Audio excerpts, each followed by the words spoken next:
Hello everyone, once again welcome back to my YouTube channel.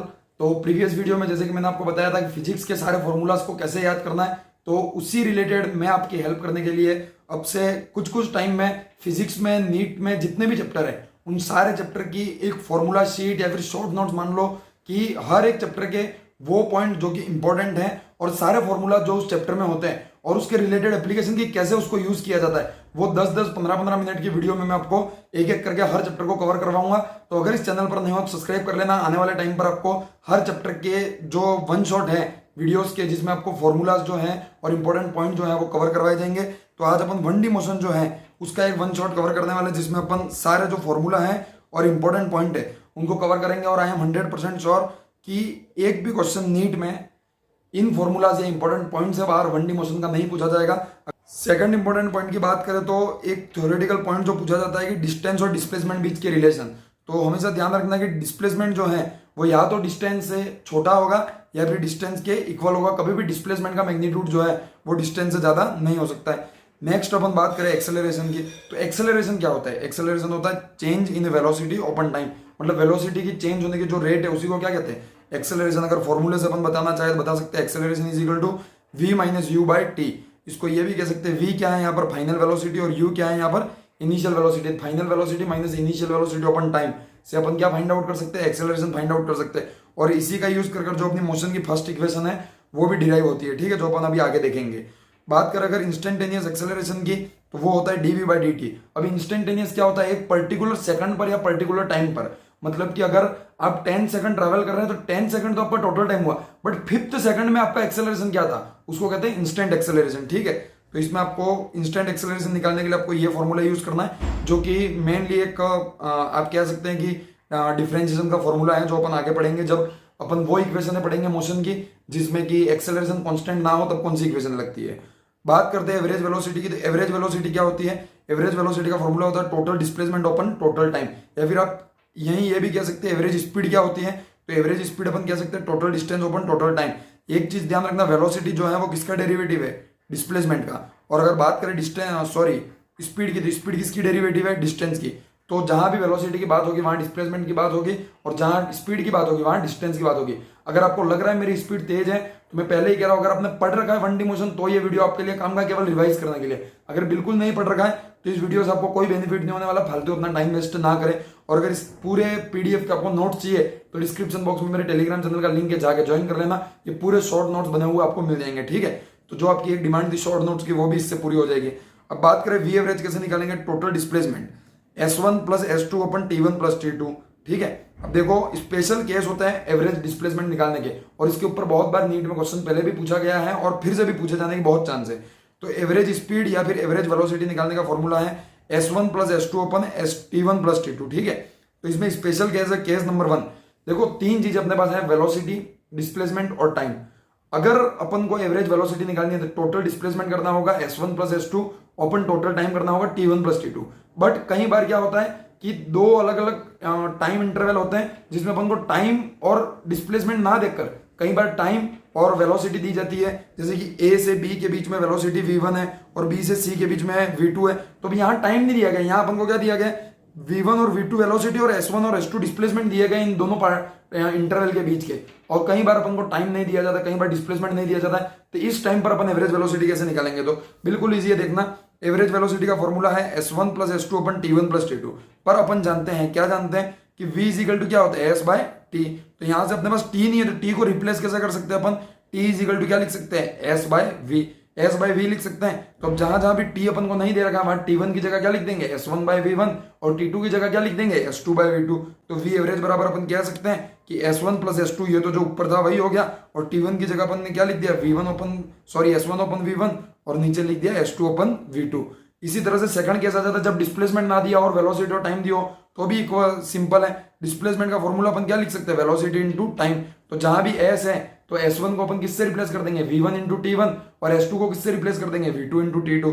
तो V average बराबर हो जाएगा V1 T1 plus V2 T2 अपन T1 plus T2, ठीक है। अगर आपने पढ़ रखा है 1D मोशन तो रिवीजन करने के लिए इससे बेस्ट ऑप्शन आपको पूरे यूट्यूब पर कहीं नहीं मिलेगा, ठीक है। अब बात करते हैं ट्रिक की। ट्रिक क्या है? जो भी अपन ने दो केस पढ़े, एक में डिस्प्लेसमेंट नहीं दिया था, एक में टाइम नहीं दिया था, और वेलोसिटी और दूसरी जो चीज बची वो दे रखी थी। अब कई बार हो सकता है जैसे कि यहाँ डिस्प्लेसमेंट ना दे रखा है, क्या दे रखा है? V1 V2 और V3। जरूरी नहीं कि 2 ही टाइम इंटरवल हो, 2 से ज्यादा भी हो सकते, कोई फर्क नहीं पड़ता है, कोई फर्क नहीं पड़ेगा कैसे, मैं भी आपको बताता हूँ। और डिस्प्लेसमेंट ना देकर अपन को T1 T2 और T3 दे रखा है, तो डिस्प्लेसमेंट को अपन रिप्लेस कर सकते हैं आंसर में, ठीक है, कोई बड़ी बात नहीं है। डिस्प्लेसमेंट की जगह V1 T1 V2 T2 और V3 T3 लिख दो, चाहे कितने भी आप लिख सकते हैं। पर ऐसा स्पेशल केस जिसमें तीनों टाइम इंटरवल सेम हो, जैसे कि T1 is equal to T2 is equal to T3, तीनों टाइम इंटरवल सेम हो। कई बार ऐसा क्वेश्चन पूछा जाता है कि पहले 10 सेकंड में एवरेज वेलोसिटी 10 थी और बाद के 10 सेकंड में एवरेज वेलोसिटी 15 है, मतलब क्या है, दोनों टाइम इंटरवल सेम है, और फिर एवरेज वेलोसिटी पूछ ले तो कैसे निकालेंगे। फिर एवरेज वेलोसिटी का फॉर्मूला है V1 plus V2 plus V3 अपन n। n क्या है, नंबर, कि कितनी बार आपको, मतलब टोटल जो डिस्टेंस है उसको कितने पार्ट में तोड़ा गया है, तो इस तरह से आप निकाल सकते हैं। और अच्छे से समझिए नेक्स्ट केस को, ठीक है। तो इसमें क्या है, टाइम नहीं दे रखा है, इसमें क्या दे रखा है, डिस्प्लेसमेंट और वेलोसिटी अपन को दे रखी है। और अगर डिस्प्लेसमेंट तीनों सेम है तो क्या कर सकते हैं अपन, इसका फॉर्मूला n अपन 1 अपन V1 प्लस 1 अपन V2 प्लस 1 अपन 3 मोस्ट इंपोर्टेंट फॉर्मूला है, इसके ऊपर कई बार नीट में क्वेश्चन आ चुका है। अगर आप ये ट्रिक नहीं याद कर पाए तो आप नॉर्मली जो V1 T1 और V1 बाय S1 ये जो फॉर्मूला उससे भी आप कर सकते हैं, बट ये ट्रिक है जो मैंने आपको बता दी। नेक्स्ट अपन बात करते हैं मोशन ऑफ इक्वेशन।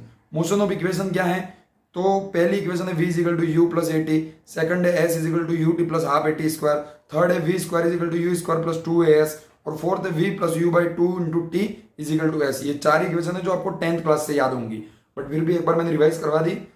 ये शॉर्ट नोट अगर आपको चाहिए टेलीग्राम चैनल को ज्वाइन कर लेना, वहां मिल जाएंगे। जब भी अपन मोशन अंडर ग्रेविटी की बात करते हैं तो उसमें साइन का जो कन्वर्सेशन होता है वो बहुत इंपॉर्टेंट होता है। कई बार पार्टिकल ऊपर जाता है, कई बार वेलोसिटी ऊपर रहती है, एक्सेलरेशन नीचे रहता है, तो साइन कन्वर्जन जो होता है, क्योंकि ये जितनी भी इक्वेशन है उसमें आपको जितनी भी चीजें दे रखी है उसको साइन के साथ रखना होगा। तो साइन के साथ रखना होगा सर, तो फिर साइन कन्वर्जन कैसे होता है, ये एक चार्ट है जिसको आप याद कर लो। कभी भी किसी की भी डायरेक्शन अगर ऊपर हो तो पॉजिटिव लेना है, नीचे हो तो नेगेटिव लेना है, इस साइड हो तो राइट साइड हो तो पॉजिटिव लेना है, लेफ्ट साइड हो तो नेगेटिव लेना है। ये बिल्कुल ग्राफ की तरह है, आपको अच्छे से आता होगा ये चीजें पहले से। नेक्स्ट बात करें difference between acceleration and retardation. Acceleration और रिटार्डेशन में मेन डिफरेंस क्या है। कई लोगों के बीच में एक मीथ होता है कि अगर पॉजिटिव है एक्सेलरेशन तो वो एक्सेलरेशन है और नेगेटिव है तो वो रिटार्डेशन है। बिल्कुल गलत है। नेगेटिव में भी एक्सेलरेशन हो सकता है, ऐसा जरूरी नहीं कि नेगेटिव वैल्यू हो मतलब रिटार्डेशन ही होगा। अगर वेलोसिटी और एक्सेलरेशन की डायरेक्शन सेम है तो वो हमेशा क्या कहलाएगा, एक्सेलरेशन, और अगर ऑपोजिट है तो उसको क्या कहेंगे अपन, रिटार्डेशन, ठीक है।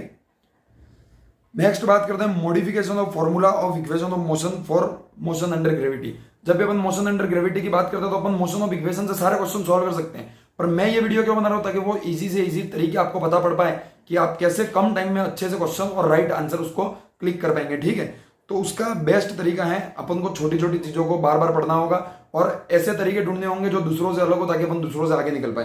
तो एक ट्रिक है कि अगर आप u वेलोसिटी से किसी पार्टिकल को ऊपर की ओर फेंकते हैं, ठीक है, अगर u वेलोसिटी से पार्टिकल को ऊपर की ओर फेंकते हैं तो एक डिस्टेंस पे जाकर उसकी वेलोसिटी जीरो हो जाएगी। क्यों जीरो हो जाएगी, क्योंकि नीचे ग्रेविटेशनल फोर्स लग रहा है जिस कारण ग्रेविटेशनल एक्सेलरेशन g है, तो ऊपर जाकर उसकी वेलोसिटी क्या हो जाएगी, जीरो हो जाएगी। देन वो क्या करेगा, नीचे आना स्टार्ट कर देगा। तो u वेलोसिटी से अगर उसको छोड़ा तो वो कितनी मैक्सिमम हाइट तक जाएगा, ये क्वेश्चन पूछा था तो अपन इक्वेशन लगा के सॉल्व कर सकते हैं, बट इसका डायरेक्ट फॉर्मूला है, क्या फॉर्मूला है, u square open 2a। a का केवल मतलब एक्सेलरेशन का केवल क्या करना है, मैग्नीट्यूड यूज करना, और यहाँ एक्सेलरेशन क्या है, g।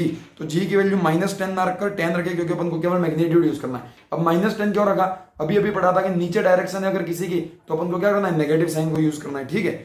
नेक्स्ट है टाइम इन फॉरवर्ड जर्नी, मतलब जब ऊपर जा रहा है तो ऊपर जाने में टोटल टाइम कितना लगेगा, तो उसका फॉर्मूला u/a। ये क्वेश्चन बार बार नीट में पूछे जाते हैं तो आप डायरेक्ट याद रख सकते हैं, u/a बिल्कुल इजी है। और टोटल टाइम, तो एक चीज ध्यान रखना कि ऊपर जाने में अपन को जितना टाइम लगता है सेम टाइम अपन को नीचे आने में लगता है। कई बार ये कहते हैं अपन की नीचे फटाफट आती है चीजें, ऐसा बिल्कुल नहीं है। जितने टाइम में ऊपर जा रही है उतने टाइम में नीचे आएंगी। तो इसका 2 के साथ अगर आप मल्टीप्लाई कर दोगे तो आपको टोटल टाइम मिल जाएगा ऊपर जाने में और नीचे आने में। और केवल ऊपर जाने में पूछे तो u/a, और केवल नीचे आने में पूछे तो भी u/a, ठीक है। इससे पता पड़ता है कि T1 is equal to T2 है। एक नोट है इंपॉर्टेंट जो आपको बहुत हेल्प करेगा बहुत सारे क्वेश्चन सॉल्व करने में, क्या है, distance travelled in last t second of upward journey is equal to distance travelled in first t second of downward journey. मतलब आप अगर किसी पार्टिकल को ऊपर फेंकते हो तो वो लास्ट t सेकंड में जितनी डिस्टेंस को ट्रैवल करेगा उतनी डिस्टेंस जब वो नीचे आएगा तो फर्स्ट t सेकंड में ट्रैवल करेगा उसके बराबर होगी, ठीक है। उसके बाद अगर किसी पार्टिकल को h हाइट से u वेलोसिटी से फेंका जाता है तो वो नीचे ग्राउंड पर कितनी वेलोसिटी से टकराएगा, तो उसका फॉर्मूला है v is equal to root u square plus 2gh। तो ये फॉर्मूला आपको याद होना चाहिए। उसके बाद एक इंपॉर्टेंट नोट है, if a particle is released और dropped from a moving platform then its initial speed will be always equal to the speed of platform. मतलब अगर कोई बलून है, पैराशूट है, ये क्वेश्चन बहुत बार नीट में पूछे जाते हैं, अगर वहां से अगर किसी पार्टिकल को छोड़ा जा रहा है, जैसे कि 10 मीटर पर सेकंड से अगर एक बलून है वो ऊपर जा रहा है और वहां से अगर कोई पत्थर नीचे फेंक दिया जाता है तो उसकी वेलोसिटी क्या होगी? सबसे पहले आप सोचेंगे एक पत्थर नीचे आ रहा है, बिल्कुल गलत सोच रहे हैं आप। पत्थर जो है वो पहले ऊपर जाएगा। क्यों ऊपर जाएगा? क्योंकि उसकी इनिशियल वेलोसिटी किसके बराबर होगी? प्लेटफॉर्म की वेलोसिटी के बराबर होगी। तो पहले उसकी इनिशियल वेलोसिटी u होगी, ऊपर जाएगा, और उसका मैग्नीट्यूड कितना होगा? 10 मीटर पर सेकंड, उतना ही होगा जितना प्लेटफॉर्म का था।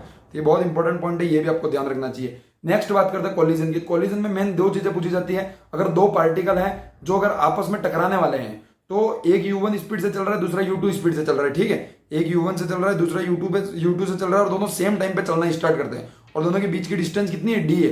तो ये पूछा जाता है कि वी अप्रोच क्या होता है। वी अप्रोच का कहाँ यूज होता है मैं बताऊंगा आपको कि कितने टाइम बाद ये टकरा जाएंगे। अगर वो आपको निकालना है तो उसके लिए आपको वी अप्रोच क्या होता है ये पता होना जरूरी है। तो वी अप्रोच क्या होता है सर? वी अप्रोच होता है rate which distance is decreased, वो रेट जो दोनों के बीच की डिस्टेंस को डिक्रीज कर रही है। मतलब कि वी अप्रोच को अपन कह सकते हैं u1 प्लस u2। तो वी अप्रोच में आपको ध्यान रखना है कि u1 और u2 को प्लस में कब लिखना है और माइनस में कब लिखना है। प्लस में तब लिखेंगे जब वो डिस्टेंस को कम करे। जैसे कि u1 जो है वो क्या चाह रहा है कि डिस्टेंस कम हो, वो उस पार्टिकल दूसरे पार्टिकल की तरफ जा रहा है, तो u1 को पॉजिटिव लिखा, u2 को भी पॉजिटिव लिखा है। क्यों पॉजिटिव लिखा? क्योंकि वो भी चाह रहा है डिस्टेंस कम हो। अगर मान लो u1 की डायरेक्शन इस साइड होती तो u1 को अपन क्या लिखते हैं? नेगेटिव, क्योंकि अगर वो इस साइड जाएगा डिस्टेंस क्या होगी? बढ़ती जाएगी, इसलिए u1 को नेगेटिव। तो जब वो डिस्टेंस को कम करे तब पॉजिटिव लिखना है और बढ़ाए तब नेगेटिव लिखना है। अब इसका यूज कहाँ होगा? तो कितने टाइम बाद ये दोनों पार्टिकल टकरा जाएंगे? t इज इक्वल टू होता है d open v approach. d क्या है? दोनों के बीच की distance open v approach. v approach की वो कितनी रेट से दोनों पास आ रहे हैं, ठीक है। देन बात करते हैं एक इंपॉर्टेंट पॉइंट की कि अगर किसी कोई पार्टिकल u बराबर 0 वेलोसिटी से या किसी भी वेलोसिटी से चलना स्टार्ट करता है या ऊपर से फेंका जाता है और उसका एक्सेलरेशन अगर कांस्टेंट है तो first t second, second, third और फोर्थ सेकंड में उसके द्वारा ट्रैवल की गई डिस्टेंस का रेशो क्या होगा? तो डिस्टेंस का रेशो होगा 1:3:5। मतलब फर्स्ट सेकंड में अगर वो 10 मीटर चला तो अगले सेकंड में वो कितना मीटर चलेगा? 30 मीटर। अगले सेकंड में कितना चलेगा? 50 मीटर। इस तरह से रेशो में वो चलता जाएगा, ठीक है। उसके बाद बात करें अपन इक्वेशन ऑफ मोशन की, और कब? जब एक्सेलरेशन कांस्टेंट ना हो। तो तब अगर अपन निकाले तो v इज इक्वल टू क्या हो जाएगा? ds open dt। a is equal to क्या हो जाएगा? dv open dt। और a इज इक्वल टू दूसरा फॉर्मूला है v dv ओपन dt। अगर इसको इजी फॉर्म में आप याद करना चाहे तो इस चार्ट का यूज कर सकते हैं कि अगर डिस्प्लेसमेंट का डिफरेंशिएशन किया जाए, वेलोसिटी मिलेगी, वेलोसिटी का डिफरेंशिएशन किया जाए तो एक्सेलरेशन मिलेगा, और एक्सेलरेशन का इंटीग्रेशन किया जाए तो वापस वेलोसिटी मिलेगी, और वेलोसिटी का इंटीग्रेशन किया जाए तो डिस्प्लेसमेंट मिलेगा। इस तरह से अपन ने पूरा 1D मोशन जो है उसको कंप्लीट किया है, क्विक रिवीजन किया है। और ये रिवीजन मेनली इसलिए किया गया कि आपको हर चैप्टर के शॉर्ट नोट्स प्रोवाइड करवाए जाए। आपको हर चैप्टर के इस तरह से शॉर्ट नोट्स प्रोवाइड करवाए जाएंगे और ये आपके लिए बहुत हेल्पफुल होंगे। इसकी पीडीएफ मेरे टेलीग्राम चैनल पर मिल जाएगी, और ऐसे छोटे छोटे वीडियो से मैं आपको ये पूरे शॉर्ट नोट जो है वो रिवाइज भी करवाता जाऊंगा। ये one of the most important thing होगी, आपके रिवीजन में आपकी बहुत हेल्प करेगी। अगर आप चाहते हैं कि मेरे से रिवीजन करें तो आप चैनल को सब्सक्राइब कर लेना। आने वाले टाइम पर सारे चैप्टर के ऐसे ही नोट्स जो हैं और शॉर्ट नोट्स और वीडियो आपको इस चैनल पर मिलते रहेंगे। Thank you very much, all the very best and bye.